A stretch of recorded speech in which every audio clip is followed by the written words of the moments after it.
Ladies and gentlemen, the story you're about to hear is true. Only the names have been changed to protect the innocent. NBC brings you Dragnet.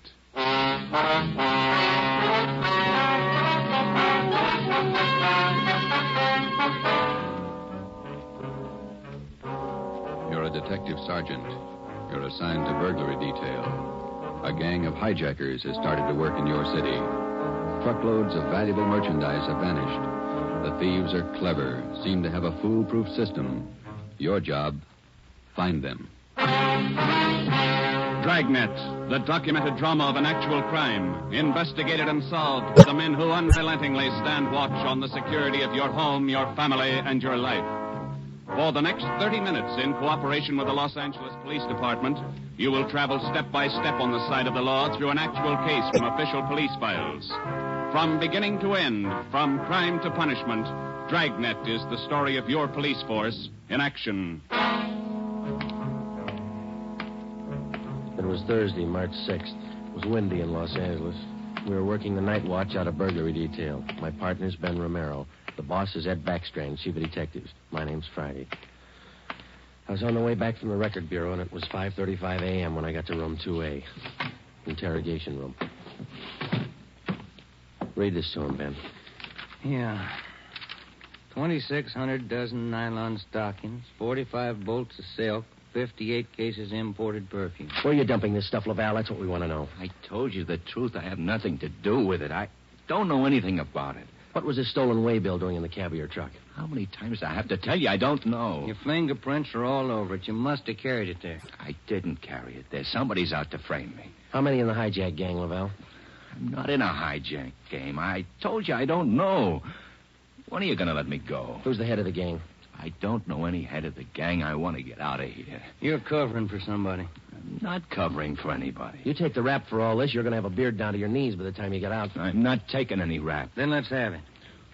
I'm tired. $42,000 worth. You know who took it. You know where it is. They could have disappeared anywhere on their way from the east to the 1,000 places. Nothing was missing from those shipments when they came in on the train. Everything was there when they were unloaded at the warehouse. Then I don't know. I don't know. Every dollar's worth was accounted for when it was loaded on the truck. Well, where is it now? I'm tired. We've been here all night. Laval, let me read it for you again. 2,600 dozen nylon stockings, 45 bolts of silk, 58 cases imported perfume. And you're trying to tell us somebody hijacked all that from the trucks without you knowing it? The trucks were loaded at the warehouse. We went out to eat. We came back, got in the trucks, delivered the stuff, and that's all I know. And while you were out eating, the receipts for the load disappeared, too. Is that right, Laval? I don't know where the waybills are. The shipping clerk, that's his job. We talked to him. He says one of you could have taken the waybill. Well, then he's lying. I didn't take him. Then what was this waybill doing in the cab of your truck? I told you, I don't know. Somebody's trying to frame me. Why? I don't know. Somebody, I don't know why. Then you better come up with an answer, mister. Look, I'm tired. We've been here since 6 o'clock last night. We're all tired. Who are you covering for? What are you trying to build? Any of that coffee left, Ben? It's cold. That's all right. You want some, Laval? No.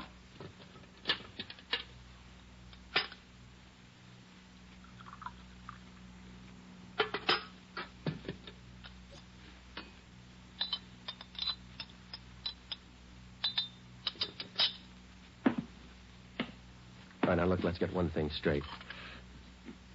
We've been here all night. We can be here all day, tomorrow, the day after that, and the day after that. Yeah. We got enough to make you on this. You know that. And we're going to stay with you to tell us the truth. Everything. I've told you all I'm going to tell you. If we stay here for 6 months, you got it all. This your home phone, Hillside 8321. That's right, 8321. What time's your wife get up, Laval? What do you mean? Ben, get an outside line. Yeah. You're not going to call my home. That's Hillside 8321, Ben. Outside, please. Don't do that. Don't. Not my wife. Please. All right. Ask the questions again. This time I'll give you the answers. Thomas Laval was 38 years old. He was a well-respected man in his community. Sometimes it's like that. You can question a man for hours, and he'll never give you any information. But somewhere in every man's makeup, there's a weak point. We were lucky enough to find Laval's. He told us that he would give us the locations where the hijacked goods were hidden. He told us the addresses were written on the ledge of a windowsill on the 7th floor of the Teamsters Union Hall. It was 8:30 a.m. On the 7th floor, is that right? Yeah. Do me a favor. Don't make it too big. Well, look, we have to walk through the hiring hall before we get to the elevators in the back. Yeah? These handcuffs. They'll see them, all the guys in the hall. They know me. Can't you take them off my wrists till we get in the elevator? Sorry, Laval. Well, I won't try anything, but don't make me walk in front of them with these on. Sorry.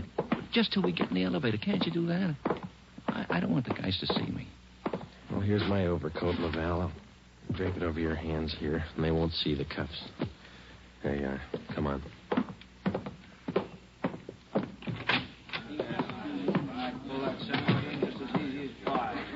Hi, Tom. How are you? Hi. What's new, Tom? Not much. Oh, that was easy. Let's take the elevator. Yeah.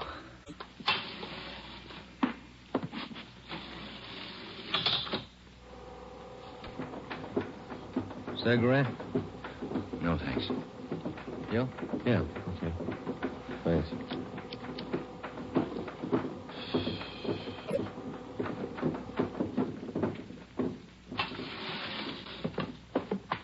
It's down this way. Let me show you. To the left. A window up ahead there. Yeah, this one. I don't see anything on the windowsill. It's on the outside. Open the window and let me check. Yeah. Let me see you. Ben, grab him. He's trying to jump. Get back here. Get back. I told you, you hear? Go! Get him, Joe. I can't hold him. He's pulling me out. Hold on, Ben. Grab me. Joe. He's slipping. Try, Joe. Hold on. He's kicking loose. I can't hold him. Hold him, Joe. Ben!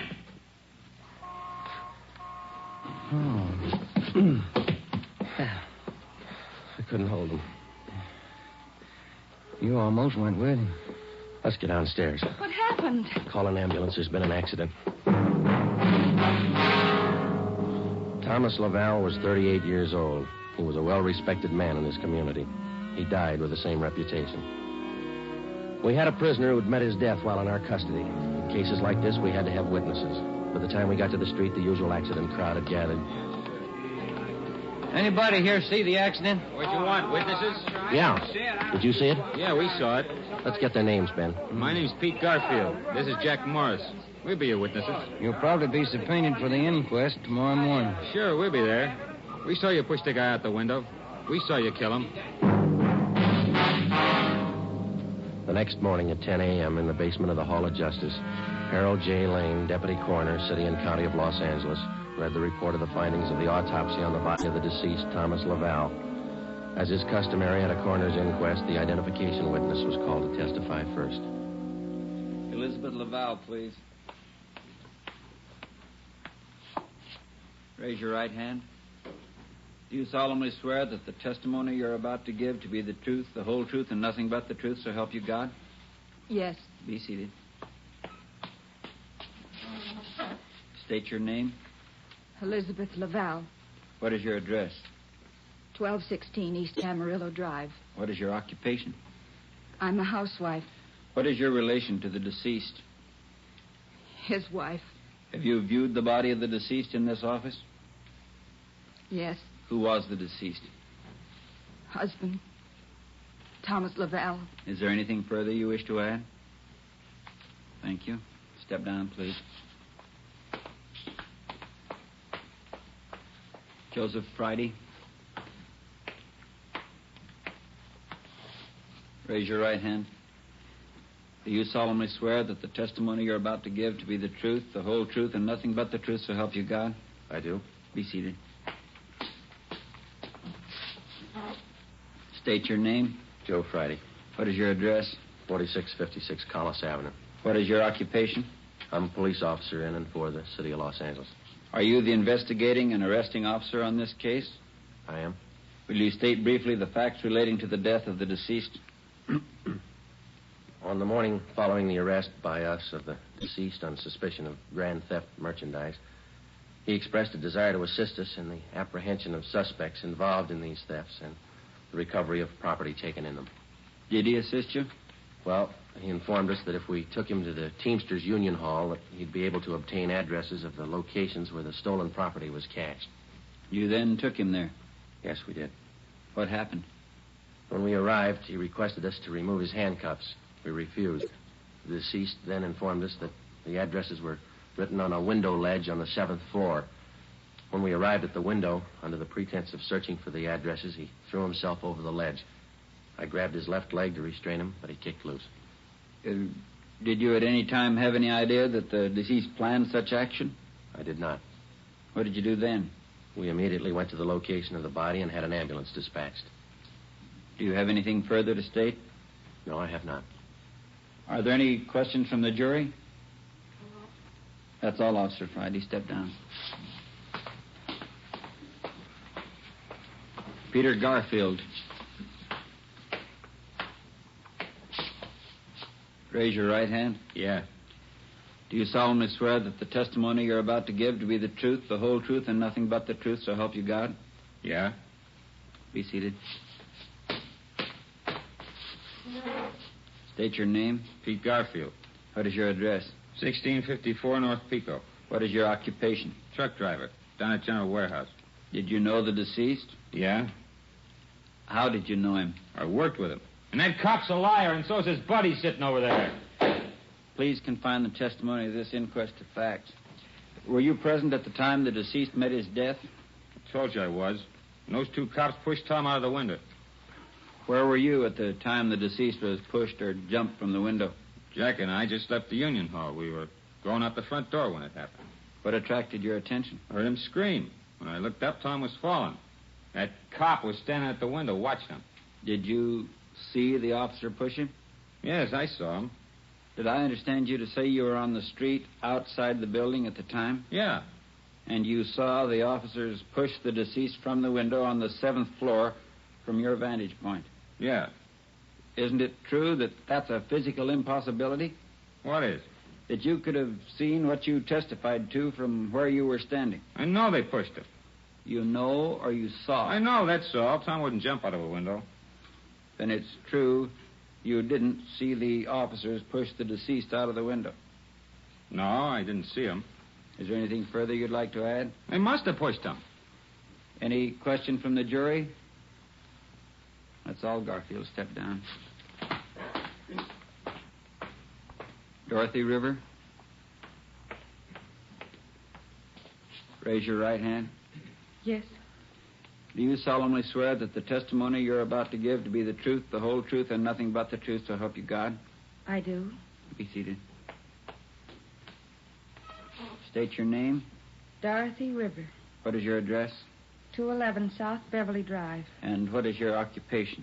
I'm a stenographer at the Teamsters Union Hall. Were you present the morning the deceased met his death? I was. State where you were and what you were doing. I was in our office on the 7th floor doing some filing. Please state what you witnessed. The filing cabinet in our office is by the door. The office faces on the hallway, and the door happened to be open. I heard a commotion and looked out. I saw those two officers struggling with a man. Did you hear any conversation? Yes. I heard that officer there say, "Get back here, get back." The man outside the window yelled, "Let me go, let me go." This officer here, Officer Friday, said, "He's pulling me out. Hold on, Ben, grab me." How far from the window were you? I'd say about 15 feet. Do you have anything else to add? Yes. As the two policemen started downstairs, Officer Friday said to me, "Call an ambulance. There's been an accident." Thank you, Miss River. Those officers didn't push that man out the window. They were trying to hold him. After hearing additional witnesses, the coroner's jury retired at 11:57 a.m. 8 minutes later, they returned with their decision. The deceased met his death voluntarily and by his own actions. The homicide detail continued the investigation of Laval's death. A week went by. With homicide working one side, we hoped that they might turn up additional leads in the hijacking case. Nothing turned up. It seemed that with the death of Thomas Laval, our leads came to an abrupt stop. On Tuesday morning, March 16th at 9 a.m., we got a call from Chief of Detectives Ed Backstrand. Now, once more, What about the way bills on these shipments? You checked them? Everything we could. Talk to everybody that handled them. And talk to him some more. $42,000 in merchandise doesn't just disappear. Now, who's the last one to handle those way bills? The warehouse shipping clerk. The bills were signed and stamped. 2 hours after he filed them in his desk, they disappeared. What about the truck drivers? You checked them out? Talked to all of them. Nothing so far. Nothing was missing from those shipments until they left the warehouse. Is that right? Yeah. And somewhere in between the warehouse and the delivery points, $42,000 worth of goods disappeared. Somebody's got to be hijacking those loads. We know that, but how do we get to it? Maybe they're working alone. Maybe they're working with the truck drivers. It's one of the others. Got to be. We just hadn't lost Laval. Well, you lost him. That doesn't close the case. You got a suggestion? Yeah, I got a suggestion. Crack it.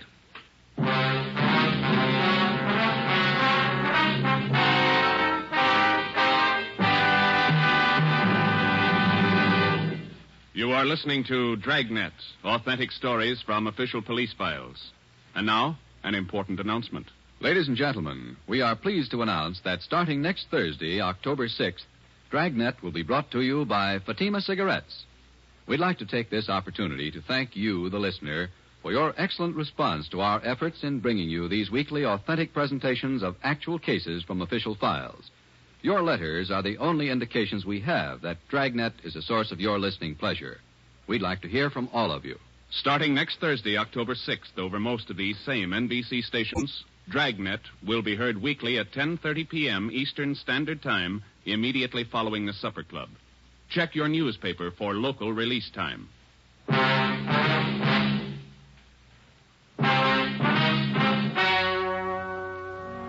We stayed on the job. Another week went by. No leads. We spent so much time at the general warehouse where the merchandise disappeared that we almost got to be a part of the crew. We got to know everybody. We made frequent visits to the Teamsters Union Hall, but got us nothing. On Wednesday, March 26th, we reported in for work at 8 a.m. Friday, Romero. Yeah, Skipper? You fooled around just long enough. They hijacked another load last night. $38,000. What outfit? Same, general warehouse. Who's your contact down there? Ray Hobart, shipping clerk. I'll hop down there right now and get the details. Right, Ed. There are 2 ways to solve this thing. Yeah? You can get those hijackers now or wait till General Warehouse goes out of business. Get on it.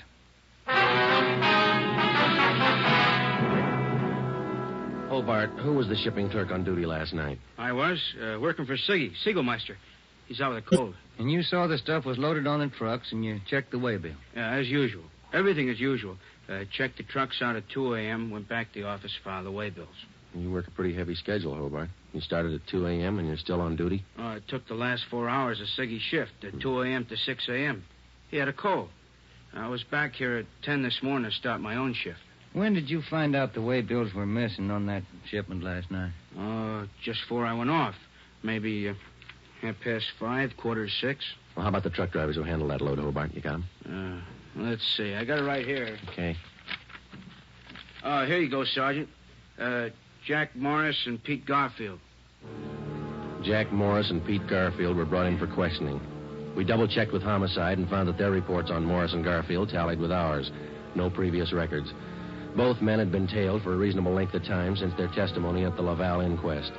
Their actions failed to implicate them. 4 days after the second hijacking, we got a tip from one of our informants down in the warehouse district. He told us that a man in a gray suit had been hanging around the coffee shop next to the Teamsters Union Hall. He was peddling nylon stockings, cheap. There had been other reports like this, which we had followed up, but none of them had paid off. Usually such leads didn't pay off, but we couldn't be sure. They had to be checked. At a few minutes before 5 that afternoon, we found the nylon salesman in the gray suit in the back booth of the coffee shop adjoining the Union Hall. Look, Mag. Take a look. Fine it. You can't do better. 51-gauge nylon. Look good, huh? Sure do, don't they, Joe? Yeah, they do. We've been looking for you, Max. Some of the guys in the Union Hall said that you'd be around. Sure, I saw lots of these around the hall. Truck drivers, just like you, buying them like crazy. Good deal. Sure looks like it, man. How many pair can we have? Many as you want. 4 bits a pair, you name it. You got a couple of dozen for us? Couple of dozen? No, not on me, but I can get them. Many as you want.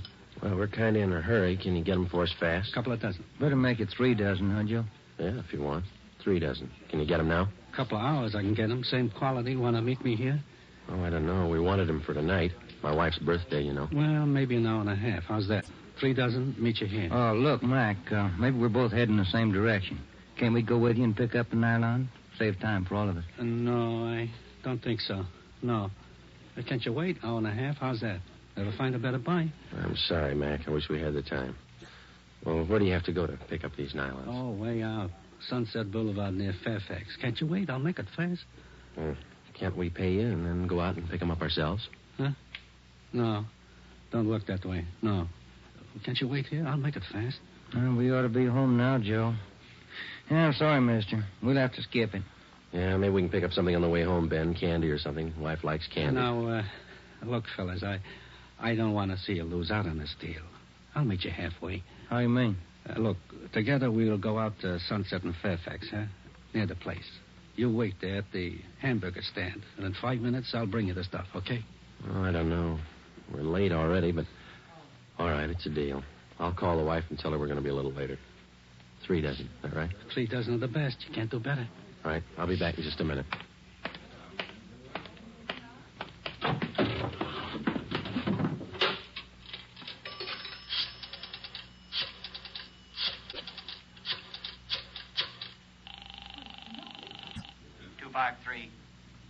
Two 523.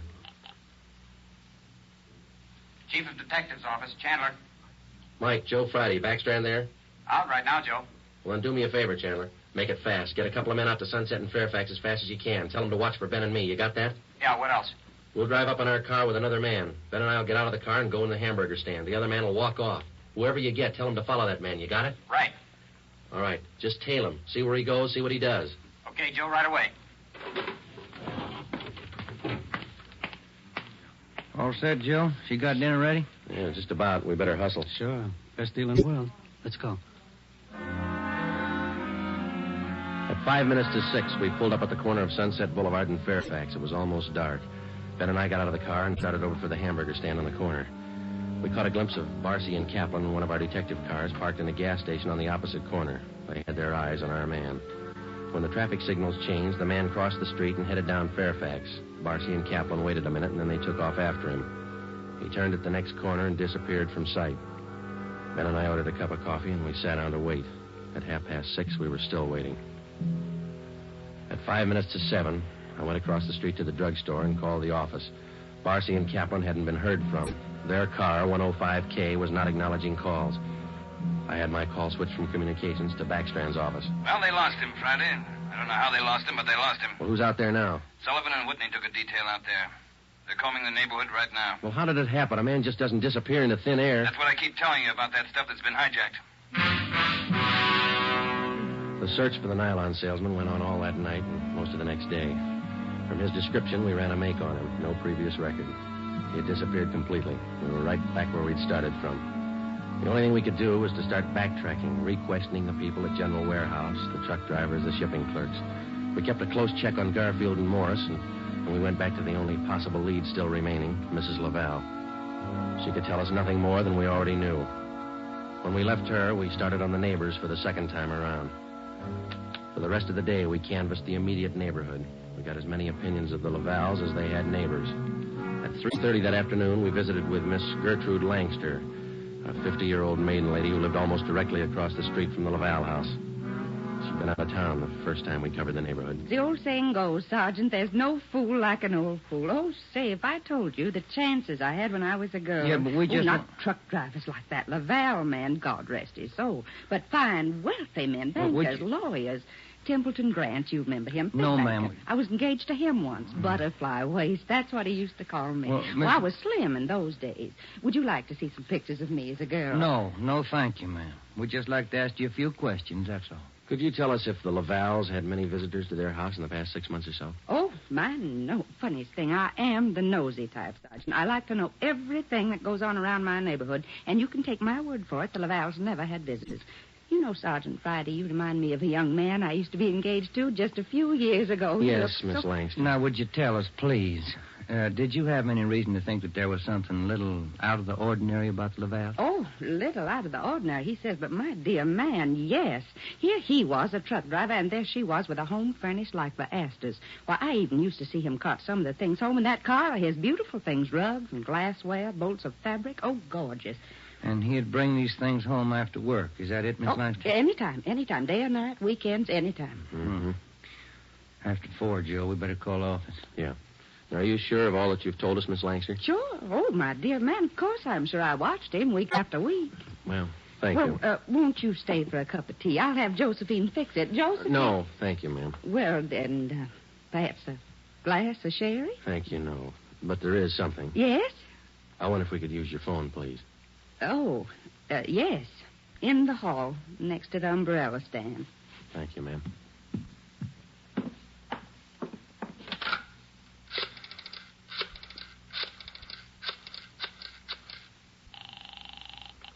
City Hall. 2523. 2523. Thanks, Trent. Friday, Ed. Nothing much here. Well, there's something here. Barcy and Kaplan just called. Pete Garfield left his house half an hour ago. Then he picked up Morris. What's so unusual about that? Nothing, except the guy driving the car is the little man in the gray suit, the nylon salesman. Barcy and Kaplan are tailing him. Where are they now? Headed north out Riverside Drive. There's nothing out there but a golf course and a lot of riding stables. I don't care what they do for recreation. Go get them. With red light and siren, it took us 12 minutes to pick up Barcy and Kaplan on Riverside Drive. At 4:23 p.m., we pulled up in front of the Blue Pony riding stables. Barcy and Kaplan's car was overturned just beyond the driveway leading up to the riding academy. Kaplan's hurt. I called an ambulance. They rammed us. What kind of a car are they in? They switched. They're driving a 12-ton Bulldog semi. Which way they head? Going north. Got a 3-minute lead on you. Pneumatic commercial. Adam 653. Let's go, Ben.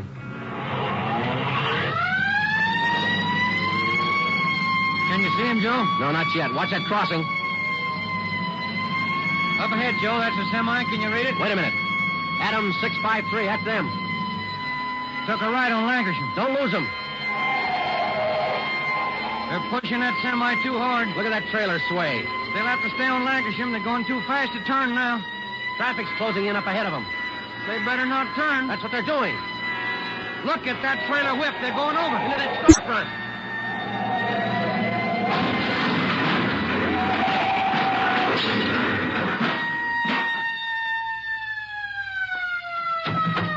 Come on, Ben.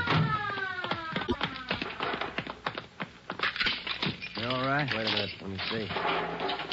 Yeah, they're banged up, but they're alive. There they are, Joe. Yeah? Garfield, Morris, little man in a gray suit. It's funny, isn't it? What's that? Garfield's going to swear we pushed that truck through that window.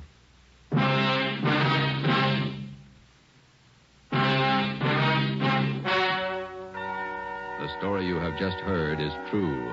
Only the names were changed to protect the innocent.